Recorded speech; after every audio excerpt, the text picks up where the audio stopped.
Indian classical music and dance और ललित कलाओं की शिक्षा प्रदान करनी शुरू करी थ्रू आउट इंडिया। हम सारे पैन इंडिया में हैं और उसमें 3800 के आसपास बड़ी संस्थाएं जो हमारे साथ एफिलिएटेड हैं, पंजीकृत है, और उसमें 3,25,000 के आसपास स्टूडेंट्स हैं जो अभी भी हमारे से शिक्षा ले रहे हैं। उसके साथ सेकेंड विंग हमने शुरू किया परफॉर्मिंग का। बड़े बड़े आर्टिस्ट और उनके साथ नए उभरते आर्टिस्ट, इन सबका कॉम्बिनेशन बना के हमने उनको थ्रू आउट इंडिया बड़े बड़े फंक्शंस करके उनको परफॉर्मेंस का चांस दिया जाता है, जिससे नई प्रतिभा को गुरुओं का साथ मिले और वो आगे उभरे। इस सीरीज के अंदर बहुत बड़े बड़े जो है आज की डेट में विख्यात नाम है, उसमें पंडित विश्वमोहन भट्ट भी हैं। अभी लास्ट टाइम वो आए थे हमारे यहाँ पे जब रिवाइवल में, तो उन्होंने बताया कि मुझे बड़ा फख्र होता है कि गुरु एम.एल. कौसर साहब ने 70 के दशक में कलकत्ता में हमारे प्लेटफॉर्म से उनको चांस दिया गया था पहला। तो ये हमारे लिए बहुत गर्व की बात थी। और आज तो वो, और हमारी जो संस्था है परफॉर्मिंग आर्ट में कोई 60-70 प्रोग्राम पूरे इंडिया में हर वर्ष करती है, और उसमें इसी कॉम्बिनेशन में कि पिछले विख्यात जो कलाकार हैं और उनके साथ उभरते कलाकार, उन सबका कॉम्बिनेशन बना के 2, 3 या 5 दिन तक का समारोह होता है जिसमें सब परफॉर्म करते हैं। तो ये सीरीज जो है हमने 70 के दशक से शुरू की थी, जो अभी तक चल रही है। एक तो ये 2005 में ये एम.एल. कौसर अवार्ड और म्यूजिक एंड डांस का फेस्टिवल शुरू किया, और इस बार हम चंडीगढ़ में 51वां 51st भास्कर राव, जो हिंदुस्तान का सबसे बड़ा म्यूजिक का प्लेटफॉर्म है, वो मनाने जा रहे हैं टैगोर थिएटर में। 21 तारीख से लेके मार्च में 27 तारीख तक रहेगा, जिसका कंक्लूडिंग पार्ट जो है वो पंडित विश्वमोहन भट्ट की परफॉर्मेंस से ही कंक्लूड होगा।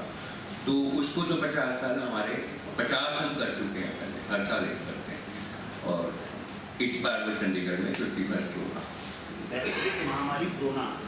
महामारी कोरोना की वजह से, पैंडेमिक की वजह से, हाँ जी, जो कला और कलाकार जी, आर्टिस्ट और उससे जुड़े हुए लोग जी, जो उनकी स्थिति है जी, और आपका जो चयन की प्रक्रिया है जी, वो क्या है, कैसे आप सेलेक्ट करते हो, उनके उद्धार के लिए आपका प्राचीन केंद्र क्या काम कर रहा है, इसके बारे में मैं बता सकता हूँ। अच्छा एक सवाल और एक सवाल होने दीजिए, एक सवाल होने दीजिए, एक सवाल होने दो भाई, एक सवाल होने दो। जी सर। 60 से 70 करोड़ आपने डाटा दिया था सर। 60 हमारी जो है 3800 बड़ी संस्थाएं हमारे साथ पंजीकृत हैं, और 3.25 लाख स्टूडेंट इस टाइम हमारे पास पढ़ रहे हैं, जो इंडियन क्लासिकल म्यूजिक, डांस और ललित कलाएं फाइन आर्ट्स के स्टूडेंट्स हैं, जिसमें 67,000 स्टूडेंट्स सिर्फ फाइन आर्ट्स के हैं। हम ये क्लेम कर सकते हैं आज कि हम विश्व की सबसे बड़ी संस्था हैं जो भारतीय शास्त्रीय संगीत, नृत्य और ललित कलाओं के साथ उसके प्रसारण में जुड़े हुए हैं। और हमारी जो प्रेजेंस है पूरी दुनिया में है, हमारे सेंट्रल अमेरिका में भी हैं, कनाडा में भी हैं, इंग्लैंड में भी है, हर कॉन्टिनेंट के ऊपर हम हैं, और हिंदुस्तान में पैन इंडिया लेवल में हम पूरे हैं। 3.25 लाख स्टूडेंट जो हमारे पास पंजीकृत और पढ़ाई कर रहे हैं, और वो अपने आप में ये सब चीज़ बता रही है। और पिछले 1970 के बाद से ये एजुकेशन शुरू हो गई थी, और ज़्यादातर हमारे जो हैं अभी केंद्र, वो सारे के सारे वेस्ट है, ये इसमें ईस्ट इंडिया में वहाँ से स्टार्ट हुआ था। अब इस टाइम हम हर जगह प्रेजेंट है सर।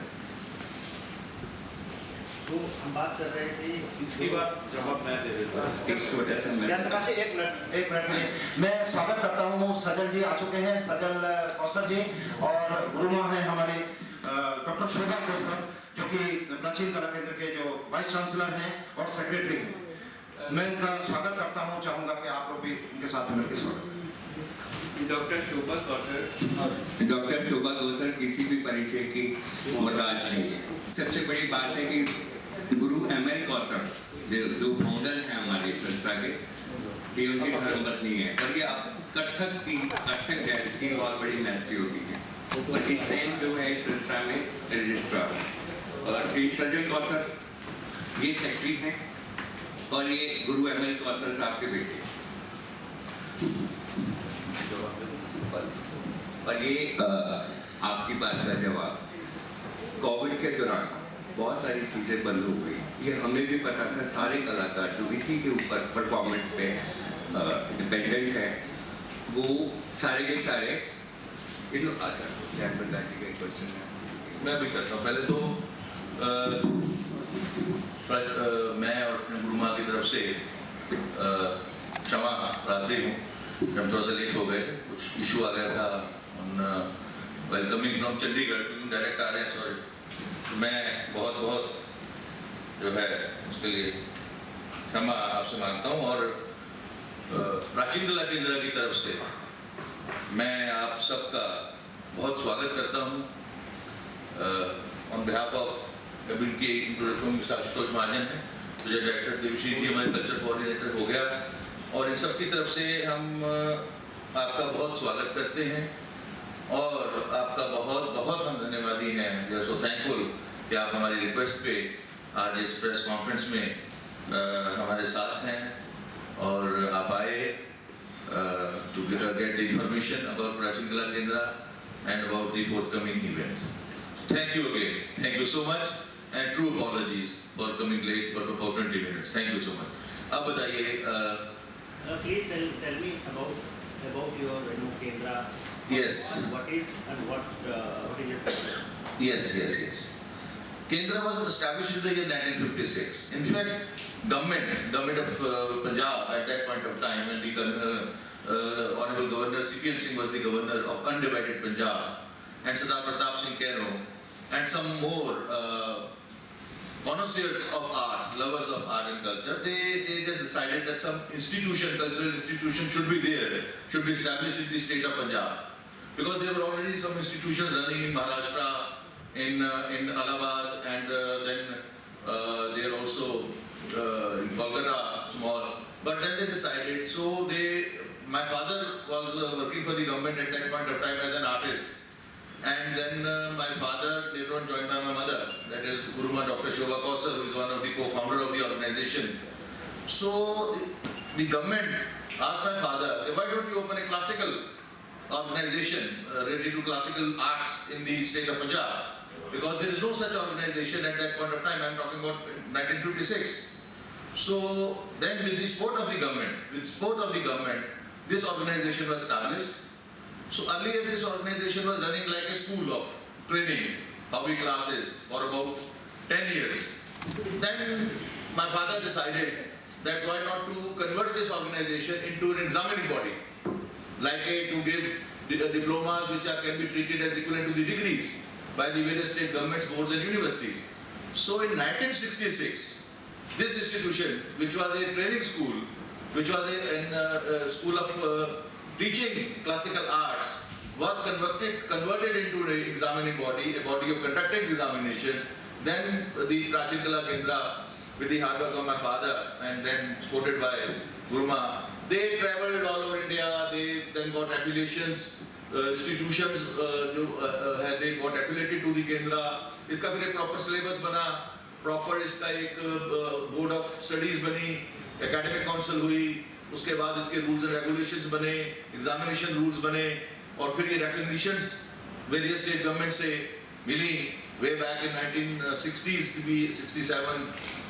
तो उसके बाद फिर धीरे it got established all over India as an examining body, as a recognized examining body, or as a pioneer institution. तो इस तरीके से इसकी progress हुई, and here we stand today, that after now successfully establishing ourselves in various cities of India, like head office हमारा चंडीगढ़ ही है, मतलब we said Punjab, Chandigarh, प्राचीन केंद्र Chandigarh, but we have established ourselves in Kolkata, and Kolkata में 71 से हमने बहुत अच्छी तरह establish किया है.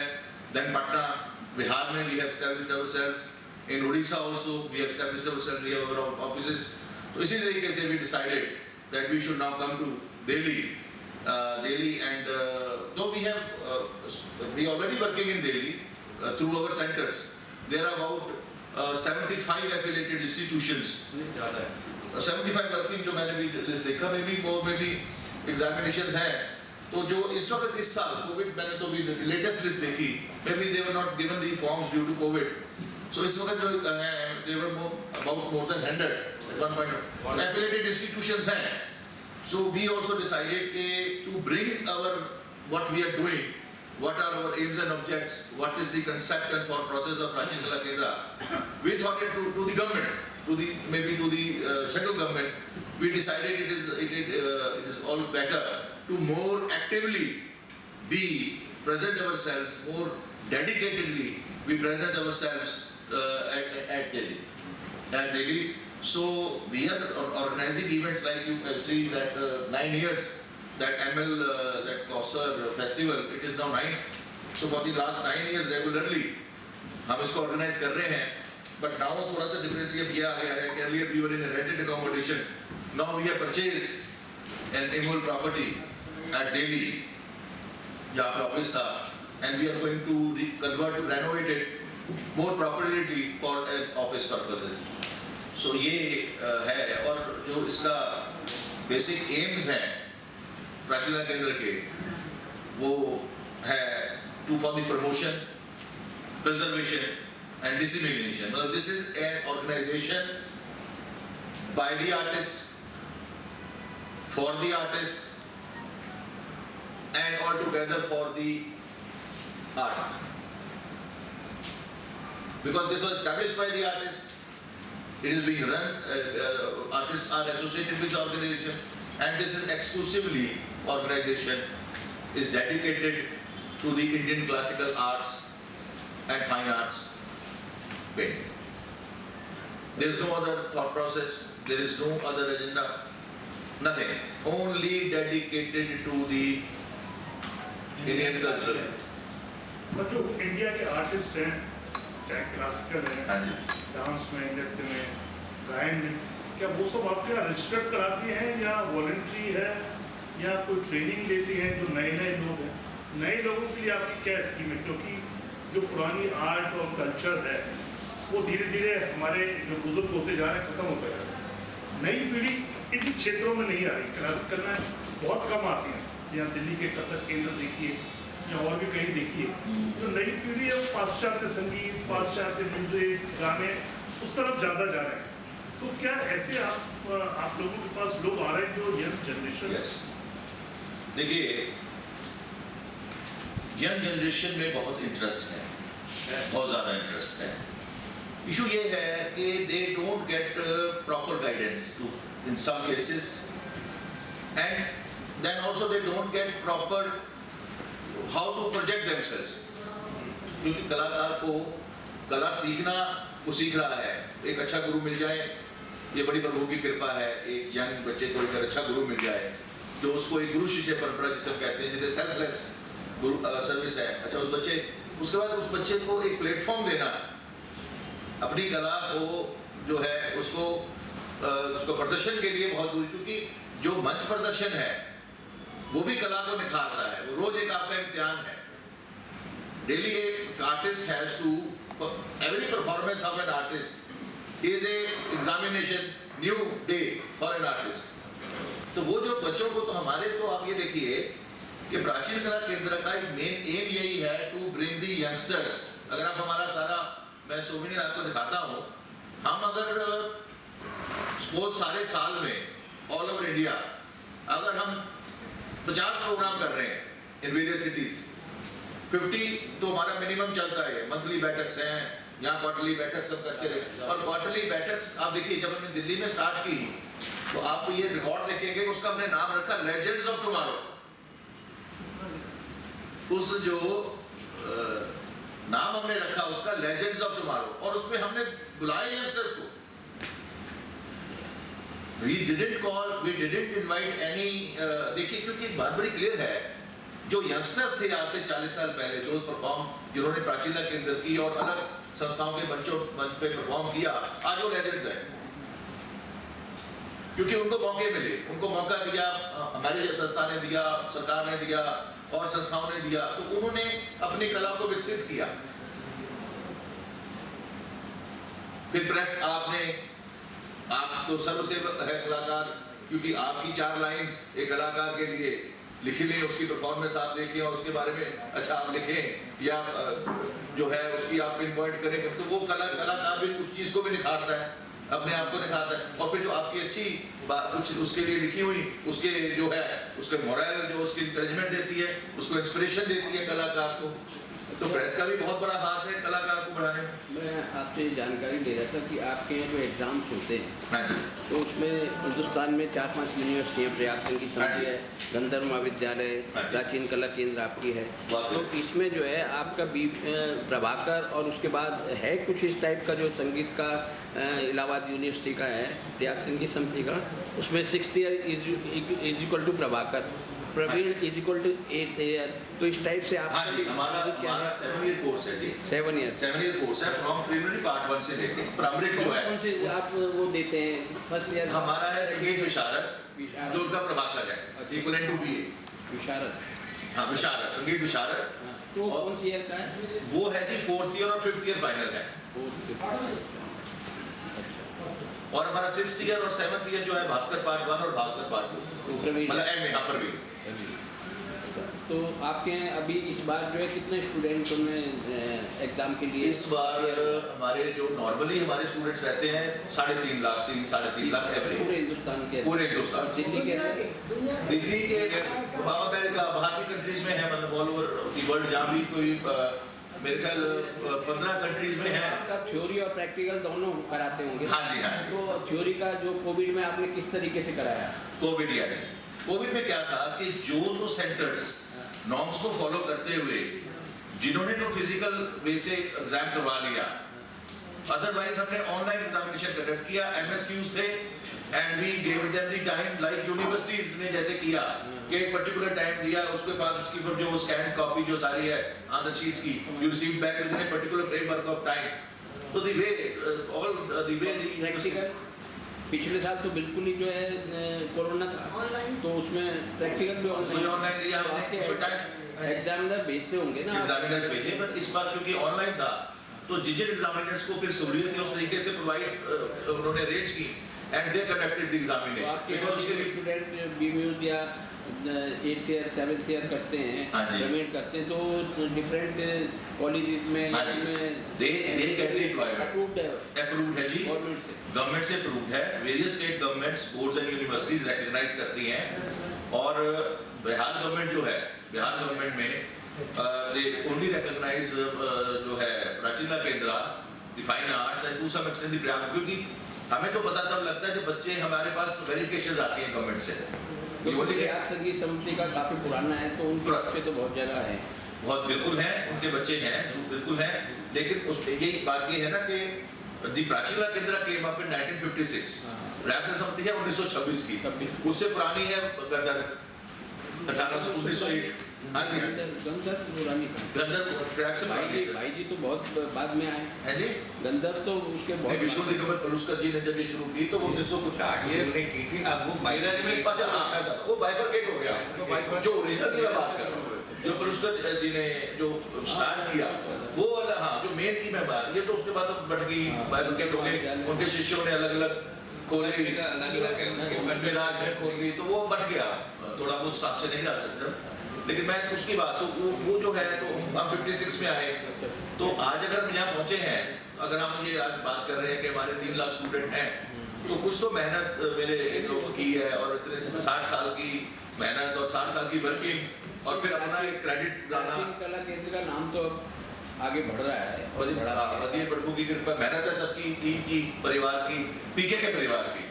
तो जितना स्टाफ है वो 100-125 के करीब स्टाफ है, और कलाकार बहुत सब जुड़े हैं, सबका प्यार है, आशीर्वाद है, और सबसे बड़ी बात आप सब लोगों का साथ है जहाँ भी जाए। आपका जो स्टाफ है वो पूरा टाइम देता है, या जैसे प्रयाग का है कि वो 4 बजे से आते हैं और रात के 9:30 जो है से 5:30 फुल टाइम है जी। अगर ज्यादा काम पड़ेगा तो बैठना पड़ता है। अभी एक चीज जानना जरूरी था, आपने तो कोला में तो बहुत कुछ कर रहे हैं, 3.5 लाख कैपेसिटी आप बोल रहे, लेकिन मेरे को इतना पता है कुछ घराना होते हैं, जैसे बोलते हैं इसको लखनऊ की घराना, वाराणसी घराना, मध्य प्रदेश का जो, तो आपने किस ट्रेडिशन पे इनको सिखाया? देखिए, एक घराने की बात थोड़ी सी मेरे ये बनाएंगे, क्योंकि शी ने डांस SNA वाली है, संगीत अकेडमी अभी इनको 2 साल पहले कथक की ये परफॉर्मर है, मास्टर हमारे गुरु हैं, और इनको मिला है। तो हम जो एजुकेशन जो हमारी जो है ना सर, तालीम जो दिया है, जो एजुकेशन है, तो उसमें वी गिव और उसमें वी कैन नॉट स्पेसिफाई। अब उसमें अब जब तालीम जा रही है तो घराना तो तबला भी सारा आपको पढ़ना पड़ेगा, घराना डांस भी पढ़ना पड़ेगा, आपको नाट्य शास्त्र भी पढ़ना पड़ेगा, एज पर दी आप हाई क्लासेस में जाएंगे। तो ये तो सब्जेक्ट जो है तो वो तो कंप्लीट नॉलेज देनी है स्टूडेंट को, उसमें वो एक पर्टिकुलर घराने की तो हम नहीं दे सकते। क्वेश्चन पेपर ये जरूर है कि आ सकता है कि 4 घरानों में से घराने पे आगे एक साल, that is a separate issue कि we are asking about a particular gharana और पर्टिकुलर फॉर्म ऑफ डांस। लेकिन जहाँ तक एजुकेशन जो हमारा सिलेबस है, सिलेबस तो सब कुछ कवर करता है, इट कवर्स ऑल, तो इट हैज टू बी। लेकिन घराना तो एक इंडिविजुअल है, एक कलाकार का डिसीजन कि आपने किस घराने से सीखा है।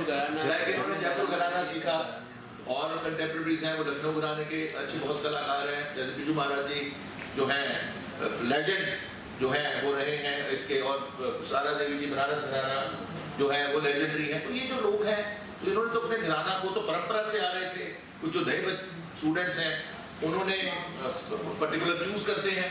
फिर क्षेत्र का बड़ा भारी होता है कि अब जो बच्चा जो वाराणसी उस टाइम में रह रहे हैं they will go for Banaras, अब जो दिल्ली रह रहे हैं क्योंकि यहाँ जयपुर घराना और उसका जोर है लखनऊ का, तो कुछ लखनऊ में चले जाते हैं, कुछ जयपुर की प्योरिटी रखते हैं। तो ये थोड़ा फर्क होता है। जो अब घराना है आपका ये छत्तीसगढ़, तो अब जो बच्चे मध्य प्रदेश सारे जो सीख रहे हैं डांस, क्योंकि गुरु वहाँ के जो गुरु हैं वो उसी घराने के गुरु हैं, तो वो बच्चों को वही सिखाएंगे, वही सेटअप है। सर आपको ऐसा लगता है कि पिछले 10 सालों में और 15 सालों में जो म्यूजिक और डांस और आर्ट है उसका फॉर्मेट कुछ चेंज हो रहा है यंगस्टर्स को देखते हुए? मतलब थोड़ा फास्ट म्यूजिक में जा रहे हैं, थोड़े फास्ट डांस में जा रहे हैं बच्चे, और looking to the popularity in media और सोशल मीडिया वो ज़्यादा एक्टिव हो रहा है।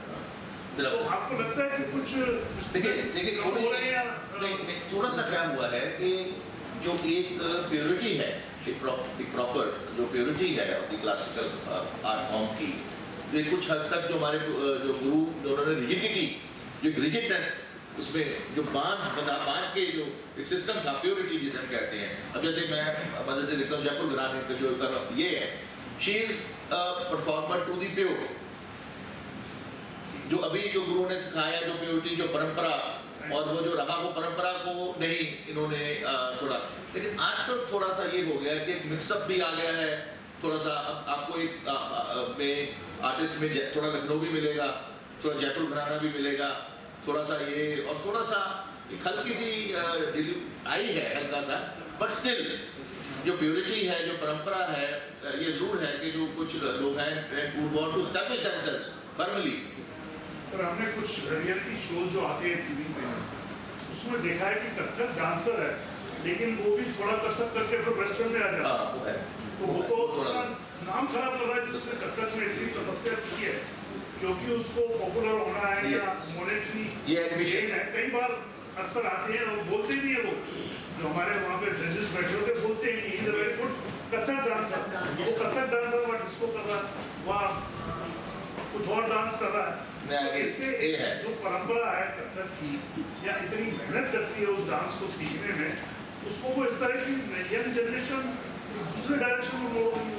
इसका तो इतना बुरा हाल है जो रियलिटी शोज है,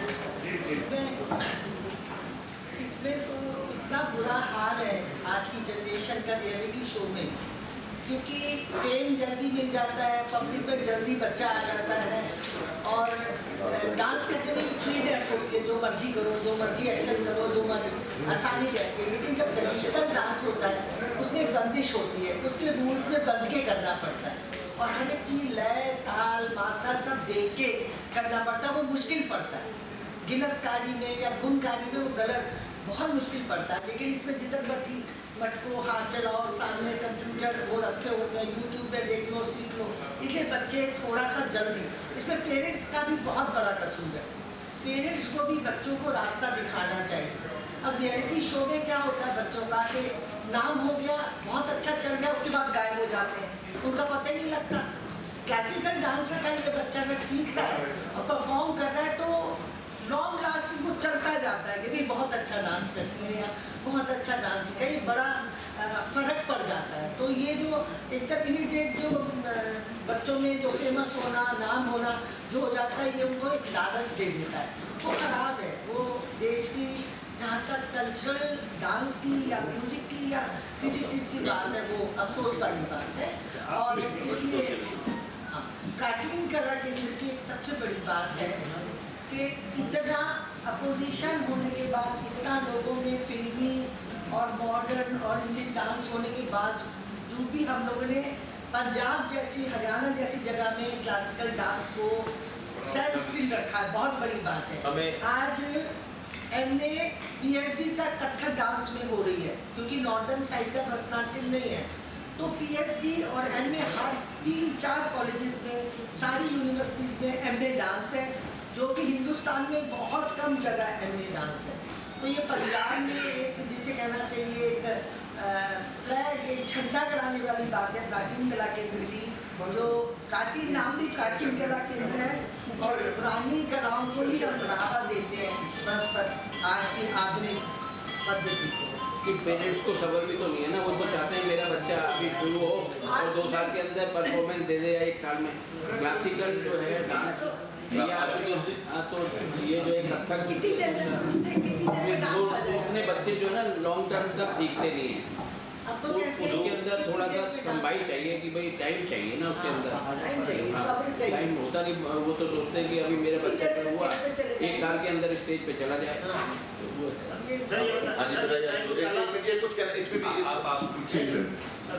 कला की कोई सीमा नहीं होती, कलाकार का कोई अंत नहीं है। कला में वो कितना भी सीख ले, वो प्रॉपर नहीं है, पूरा नहीं है, उसे कहते हैं अपूर्व रहना। अब आप ये बताएं कि आपने 2 दिन का जो 3 दिन का सम्मेलन रखा है वहाँ पर, तो आपने उन कलाकारों को किस तरीके से परखा है और कहाँ से वो स्टेज पे आ रहे हैं और उनकी क्या परफॉर्मेंस आपके हिसाब से रहेगी? मैं बताता हूँ सर, ऐसा है प्राचीन कला केंद्र जो कार्यक्रम कर रहा है, मतलब या नहीं देश में, पूरे देश में कर रहा है, वो पिछले 50 सालों से कर रहा है। तो जब और ऐसी जब ऑर्गेनाइजेशन होती है तो कुछ कलाकार, पहले जाऊँ 30-40 साल पहले जाऊँ तो कुछ कलाकार जो यंगस्टर्स थे, जैसे यंगस्टर्स ने के परफॉर्म किया, किसी हरिदास संगीत सम्मेलन में परफॉर्म किया या तानसेन संगीत समारोह में परफॉर्म किया या बाबा हरबल्लभ में परफॉर्म किया, तो वहाँ से और फिर कहीं और परफॉर्मेंस हो रही है, आपने देखी, मैं आपका वाकफ हूँ। उस वक्त टीवी उसका तो जमाना था नहीं कि आजकल तो सब चीज़ है, तो आपने कहा वाह, मैंने आज उनका राजन साजन मिश्रा जी का गाना सुना, क्या बात, अच्छा जी उनको बुलाइए आप, चलो जी। तो ऐसे ऐसे अब आजकल जो कला, फिर क्या होता है, हमारे पास ई-मेल्स आती हैं, फिर फाइल्स आती हैं, इतनी हमारे पास भारी फाइल्स हैं, हमारे दिल्ली ऑफिस में फाइल्स पड़ी हैं, क्योंकि जो संस्था इवेंट करवा रही है और सबको प्रोत्साहन दे रही है, यंगस्टर्स को, लेजेंड्स को प्रोग्राम के हिसाब से, तो वहाँ पे इनको पता है कि प्राचीन कला केंद्र कार्यक्रम करवाता है, तो जब उनको पता है कि, और ये हरेक को कहीं ना कहीं कोशिश करते हैं कि उनको मंच प्रदान करें, तो प्रोफाइल्स आती हैं, फाइल्स आती हैं, माउथ टू माउथ आता है, हमारे कल्चर कोऑर्डिनेटर हैं वो सजेस्ट करते हैं, उस्ताद जी हैं, कलाकार जुड़े हुए हैं, वो बताते हैं कि भैया यंगस्टर्स कलकत्ते से हमारा वहाँ से हमें आ जाता है। तो जितने भी लोग जुड़े हुए हैं हमारे साथ, तो एक परिवार का अंग है। पंडित कवि विष्णु भट्ट जी, अरे वो बहुत अच्छा उसको गा रहा है, मैं कलकत्ते से आ गया, फिर आज उसने संदीप चटर्जी ने बड़ा अच्छा गाया, तो पहला प्रोग्राम फिर हमने जमशेदपुर में उनको दिया। अब इस बार एक आर्टिस्ट जैसे सुप्रिया शाह इस आइटम में यंगस्टर्स हैं सारे, आप देखिए। ये जो परफॉर्मेंस आप बता रहे हैं तो एक आउट ऑफ वे में होगी ना कि उन्होंने बताया नहीं, हमने खुद भी देखा। आप अपना जो क्राइटेरिया वो क्या है? मैं तो हमारा क्राइटेरिया ये होता है, हमारा क्राइटेरिया जो आपके पास लाखों की आती है, कुछ डिमांड आती है, तो उससे आप कितनी फीस लेते हैं उस एडवांटेज के लिए? हम किसी कलाकार से कोई फीस नहीं लेते परफॉर्मेंस की। फीस हमारा जो इनकम है वो स्टूडेंट्स से फीस है, जो हमारे स्टूडेंट्स हैं, कलाकारों को हम देते हैं, कलाकारों को वी पेड है, we paid we don't take anything from the artist, हम उनको देते हैं। और हमारे अच्छा जो हमारे स्टूडेंट्स हैं भी उनको भी हम परफॉर्मेंसेज उनको प्रोवाइड करते हैं और कॉन्वोकेशंस में, और अलग जगह जो हमारे टॉपर्स आते हैं we give them the stage ताकि उनका भी टैलेंट जो है वो लोगों के सामने आए। और फिर एक और बात होती है सबसे बड़ी कि कुछ आर्टिस्ट यंगस्टर्स हमें पता लग जाता है कि परफॉर्मेंस हुई, हमें पता लग गया, कुछ हम सुनते हैं, जैसे हमने आज पहली दफ़ा जिनको बुलाया स्पोर्ट्स और वो उनका कार्यक्रम बहुत अच्छा गया तो डेफिनेटली विल रिपीट दैट। अगर उनको हमने एक शहर में सपोज आज दिल्ली में हमने बुलाया और बहुत अच्छा उन्होंने परफॉर्म किया तो हम उनको जैसे पंडित वेंकटेश कुमार जी आए पहली दफ़ा हमारे स्टेज पे 4 साल पहले दिल्ली में आए, अभूतपूर्व उन्होंने गाया। उसी वक्त मैंने से बात की मैं अगले साल भास्कर राव में पंडित जी को चंडीगढ़ बुलाना। ये भी एक बात होती है when we see them performing और हमें लगता है कि इनको और जगह भी लेके जाना चाहिए, और चाहे पटना है चाहे कलकत्ता है। अब बैठे हैं मिश्रा जी बड़े सीनियर आर्ट क्रिटिक हैं और हमारा बहुत पुराना संबंध है प्राचीन कला केंद्र का अपने पिताजी से, तो हमें पता भी जो आर्ट क्रिटिक्स हैं जो छोड़ता है सबसे बड़े जो हमें फीडबैक मिलता है वो हमें मिलता है ऑडियंस से, सुनकारों से जो आए हैं वो हाँ भाई ये बात है आज क्यों क्या बात आज़ादी का अमृत महोत्सव 75वां हम मनाने की तैयारी पे हैं और कला में इसका बहुत बड़ा सहयोग। इतिहास आपने लिखा कि पूरा प्राचीन कला केंद्र के नाम से चल रहा है, ऐतिहासिक और आपके पास काफ़ी चीज़ें हैं, तो ये नए और पुराने कलाकारों के बीच में समन्वय कैसे बनाते हैं आप, और किस तरीके से आप उन नए कलाकार जो कई लोग जो नहीं पहुंच पाते हैं आप स्टेज पर, कई लोग नहीं पहुंच पाते हैं, आजकल यूट्यूब वीडियो बना दिया ये डाल दिया वो चीज़ें करते रहते हैं, अपनी परफॉर्मेंस दिखाते रहते हैं, लेकिन वो पहुंच नहीं पाते हैं वो, तो लोगों को कैसे करते हैं आप, किस तरीके से आप तक पहुँचे वो लोग? ऐसा है कि हमारा बड़ा ओपन सिस्टम है, हमने कोई अपने को क्लोज नहीं किया हुआ, हमने 5 साल 10 लोगों में अपने आप को सीमित नहीं रखा हुआ कि यही डिसाइड करेंगे, नहीं। जो भी कलाकार हैं कोई कला से जुड़े हैं, हमारे से जुड़े हैं, कहीं और से भी जुड़े हैं, अगर वो हमारे पास आती है, एप्लीकेशन आती हैं और हमारे पास प्रोफाइल आता है तो हम उसको देखते हैं, प्रोफाइल को हम देखते हैं, ऑडिट भी होती है, तो जो हमें लगता है कि हाँ ये है सीखा हुआ है, अच्छा है और प्रॉमिसिंग है और आगे आने वाले वक्त में ही कैन बी ग्रेट, तो ये है तो भी हम उनको जरूर कोशिश करते हैं कि हम उनको बुलाएं। कमेटी बैठ जाती है, जो रिकॉर्डिंग आती है बार-बार हमारी सब कलाकार हैं जुड़े हुए। मैं ऐसा है हमारी इसका क्राइटेरिया है, जो क्वेश्चन आप पूछने की कोशिश कर रहे हैं मैं उसका जवाब देता हूँ। हर चीज़ का, हर अवार्ड का, हर स्टेज का, हर परफॉर्मेंस का क्राइटेरिया होता है, वो हमारे यहाँ भी है।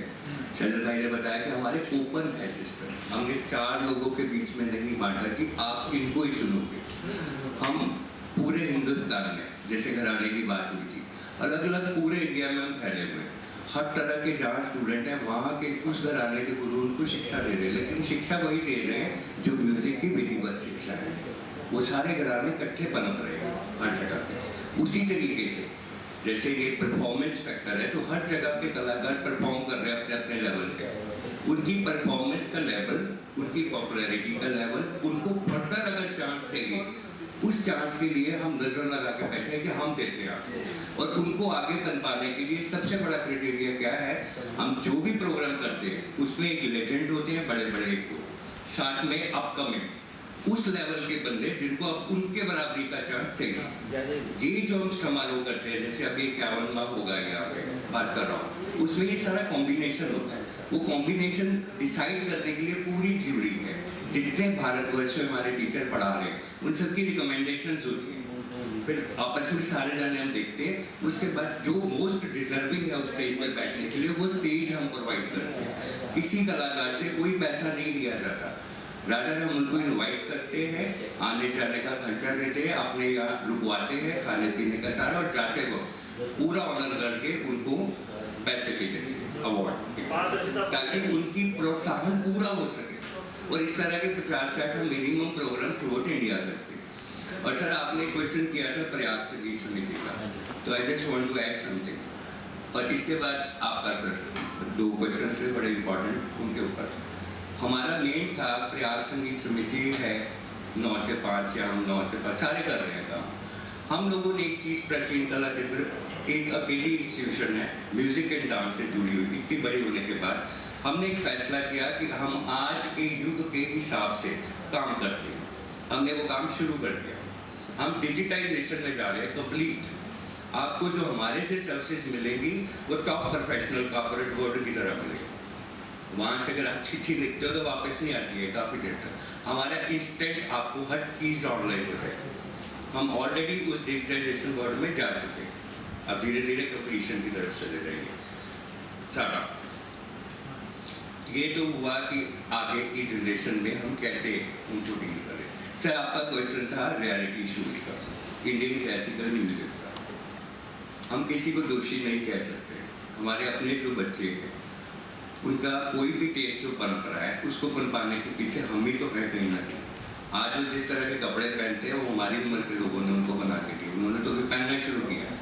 तो अगर वो रियलिटी शो में कथक के बाद इमीडिएटली वेस्टर्न डांस शुरू हो जाता है, फ्यूज करता है, तो वेस्टर्न वाले ग्रुप भी तो बैठ गए ना आपके बहुत सारे।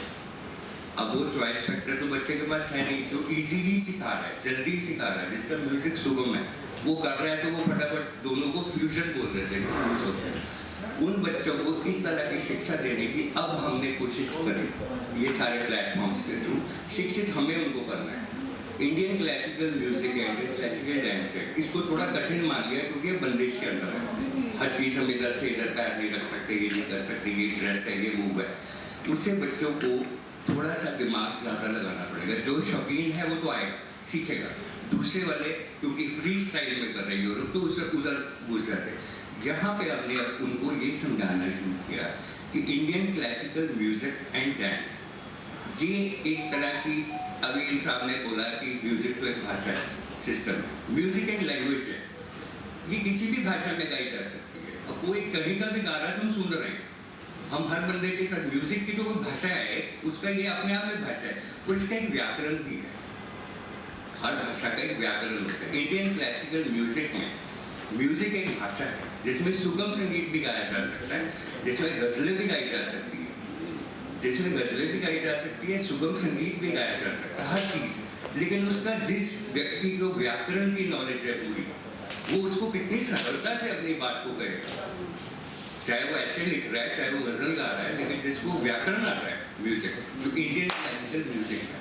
अब हम बच्चों को ये बता रहे हैं कि जो कुछ भी आप गाना चाहते हो, अब हम फोक भी इंट्रो कर रहे हैं, रीजनल लैंग्वेजेस में फोक में भी म्यूजिक। अगर देखा जाए तो सारे काम यही जो चीजें हैं चोर है कि उनको ये सिर्फ बताया कि ये आप और सुगमता से और अच्छा अगर लिखना चाहते हो तो इस व्याकरण को भी सीख लो। हम व्याकरण में बहुत सारी चीजें गाते हैं, वो हम कह देते बंदिश हो गई। आम बंदे का जिसका इंटरेस्ट नहीं है होगा तो क्लासिकल थोड़ा बोर हो गए, लेकिन वो अगर बंदिश का इस्तेमाल, पूरी नॉलेज का, स्वरों का इस्तेमाल सुगम संगीत में किया जाएगा। ये जितने पहले पर्सनल चॉइस है, मींस कि अगर उनको पता है कि मुझे और आगे करना है। लेकिन आलाप जो उठाता है वो तो क्लासिकल से ही होता है। सर क्लासिकल बेस तो वही है, बेस तो वही है। तो सीखना ही है उसको। सर क्लासिकल को ये बताया गया कि एक व्याकरण है, इसको सीखना जरूरी है। सर बात बड़ी सिंपल है, वी ऑल नो, हमें सब पता है कि अगर हिस्ट्री उठा लें, anybody, any musician, music director, singer, अगर स्टैब्लिश्ड हुए हैं, आज अगर हम उनको मानते हैं, जानते हैं, आज भी अगर वो फेमस हैं because they had classical background, we know that, we all know that, it is the hard fact and the hard truth. जो हवा में, जो जिनको क्लासिकल, जिन्होंने नहीं बेस रहा उनका, तो वी नो कि हम वो कितने साल रहे और हम उनको कब याद करते हैं और उनके हम कौन से गीत सुनते हैं, वी ऑल नो। ये तो हमें सबको पता है, ये तो कहने की बात क्या है। एक छोटा सा प्रश्न और था सर, जो कलाकार आपके स्टेज पे परफॉर्म करता है तो मोस्टली आपके स्टूडेंट हैं या आउटसाइडर हैं? अगर एक मिनट, जो आउटसाइडर हैं, सपोज मैं बहुत टैलेंटेड आर्टिस्ट हूँ, मुझे मौका नहीं मिल रहा है, तो क्या ऐसे कलाकारों को आप मंच प्रदान करती हैं? 100%। ईमेल सर, हाँ बताइए, ईमेल आते हैं, लेटर्स आते हैं, बताइए।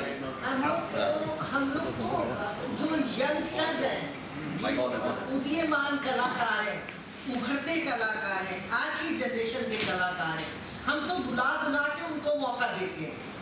आओ तुम गाओ, और हम 6-6 दिन का युवा समारोह करके उसमें एज बांध देते हैं कि 18 साल से लेके 25 साल तक के जितने तबला वादक के हम फेस्टिवल कर रहे हैं, या हम क्लासिकल का वो कर रहे हैं, उनका राग भी पूछ लेते हैं कि भाई अलग राग, ये ना हो कि एक बार एक ही राग।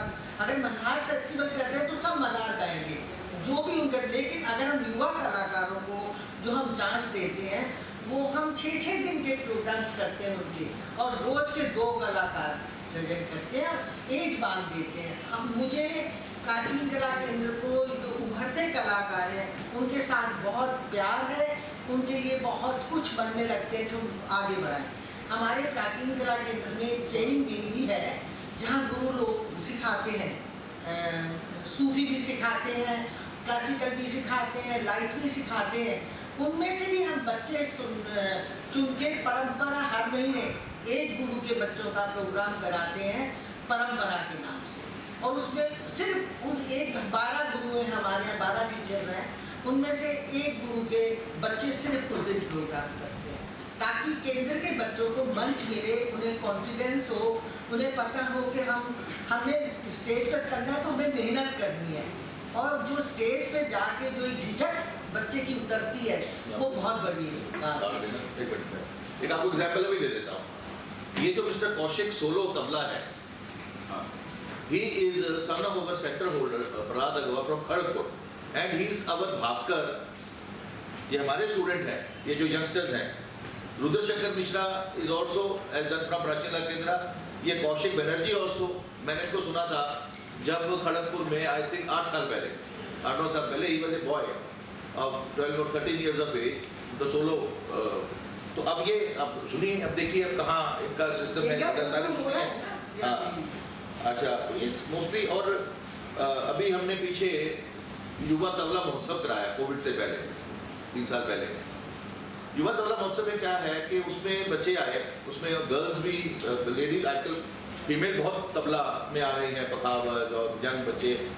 सिर्फ अब ये तबला जो है मेल वर्जन नहीं रहा है, लेकिन फीमेल्स भी है बहुत। मैंने मेरे पास तो लिस्ट है, पखावज प्लेयर्स, बहुत अच्छी पखावज प्लेयर्स जो हैं वो गर्ल्स हैं, बजा रही हैं, और उनको हमने इनवाइट करना है।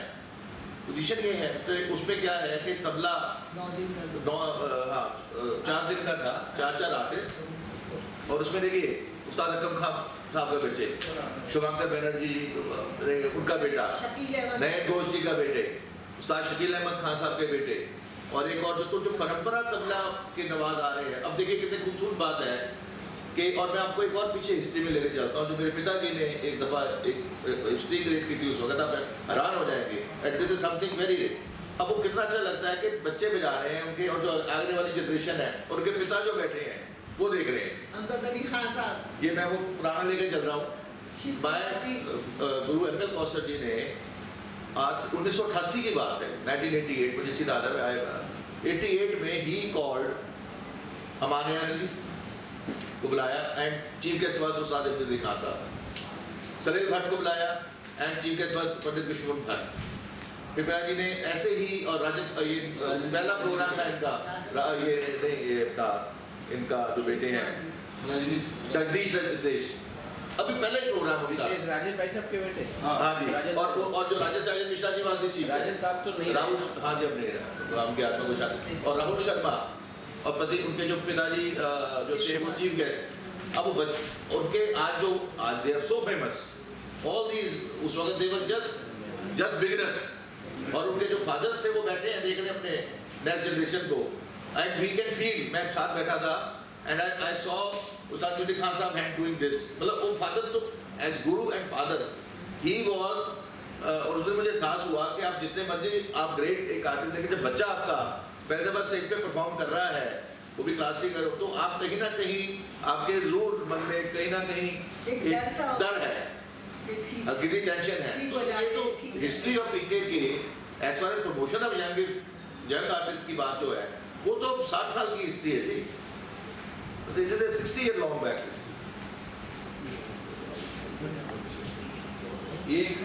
सर आउटसाइडर्स हमारे लिए देखिए, मैं एक बात बताता हूँ, for us nobody is outsider. Sir मैं पहले ही कहा है, एवरी आर्टिस्ट वी कंसिडर हर कलाकार को हम प्राचीन कला केंद्र का परिवार का अंग मानते हैं सर। तुम्हारे आउटसाइडर का मतलब ही कोई नहीं सर। मैं तो एक बात कहता हूँ कि हमें प्रभु इतना दे, या सरकार थोड़ा सा, क्योंकि इनका अपना एक सिस्टम होता है कि अगर 365 दिन प्रोग्राम करना पड़े तो हम तो 365 दिन करने को तैयार हैं।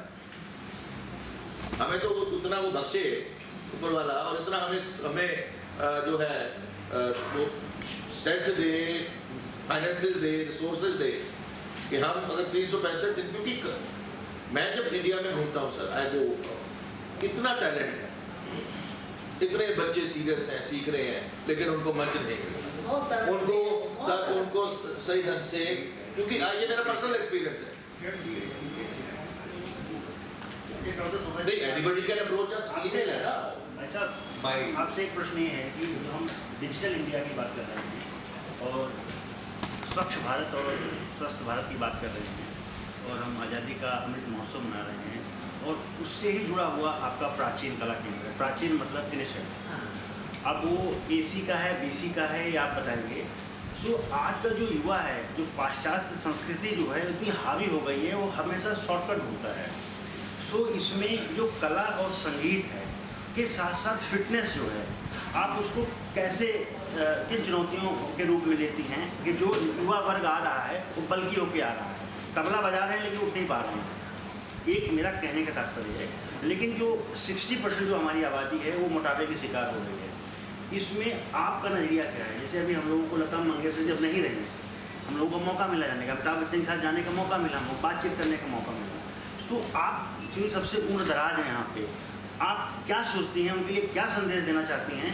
अगर उनके अंदर इवन विश्व की बात करते हैं तो जितने भी वैज्ञानिक हैं उनका कहना है अगर आप कलाकार हैं और आप म्यूजिक सुनते हैं तो आपको बीमारियां कम होंगी, दर्द आपका कम होगा। जो जहाँ आप लोग एक डॉक्टर्स लिए, सर्जन्स लिए हो आज के डेट में, तो आपका नज़रिया क्या है, उनके लिए क्या साधुवाद देना